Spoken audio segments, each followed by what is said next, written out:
Hi, this is Neil Good from the Good Law Group. Today I'm going to talk about long-term disability, short-term disability, and Social Security disability.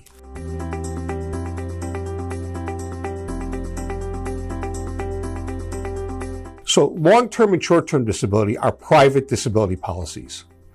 Short-term disability typically lasts up to 6 months. Long-term disability can go from 1 year to the rest of your life till the age of full retirement. So it depends on the definitions and the policy. So some people get disability policies directly through their employers, and typically those are a lot more restricted. So if you get one through your employer, you can also get one through and buy it personally or yourself. So you can go to an insurance company and buy one. Those tend to be a little bit more liberal. The definition of disability is one of the important differences between Social Security disability and short and long-term disability. So typically with short and long-term disability, there's a definition in the policy, and typically the definition has something to do with your past work. In other words, let's say you're a computer programmer or a factory worker. It says that you can't do your past job. Okay? Social Security is public disability. And the definition for Social Security disability is the inability to engage in substantial gainful activity by reason of any medically determinable physical or mental impairment which can be expected to end in death or which is expected to last for a continuous period of not less than 12 months. So one of them applies to everybody, and the Social Security applies to everybody, and a short-term and long-term disability policy can apply to just your past work.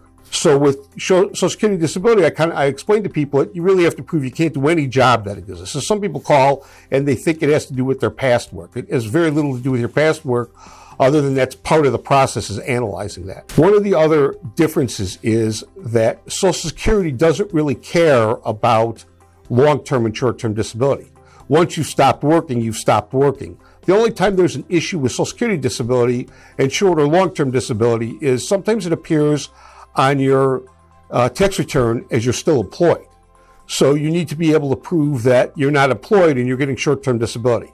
Otherwise, some judges think you're still working. Another difference between short-term, long-term disability and Social Security is with short and long-term disability, some of them require you to apply for Social Security disability. So depending on the policy, some policies require you to apply, some policies require you to be approved for Social Security disability. So for example, if you're not approved for Social Security disability within 2 years, then they may say that they're not going to pay you anymore. Another issue with long-term disability policies and Social Security disability is some long-term disability policies have a set-off provision.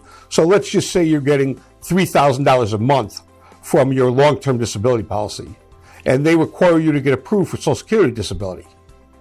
And your Social Security disability benefit is $2,000 a month. So what happens is the long-term disability policy says that they can set off or deduct your Social Security disability. So you only get $1,000 from the long-term disability policy and $2,000 from Social Security disability. And that all just depends on the policy. Typically, if you buy a private policy, not through an employer, but like through an insurance company, yourself, they don't require the set-off. Typically, in my experience, if you have a policy that you purchase through an employer, they do require a set-off. I hope this was helpful today. If you have any questions, feel free to reach us at the information below.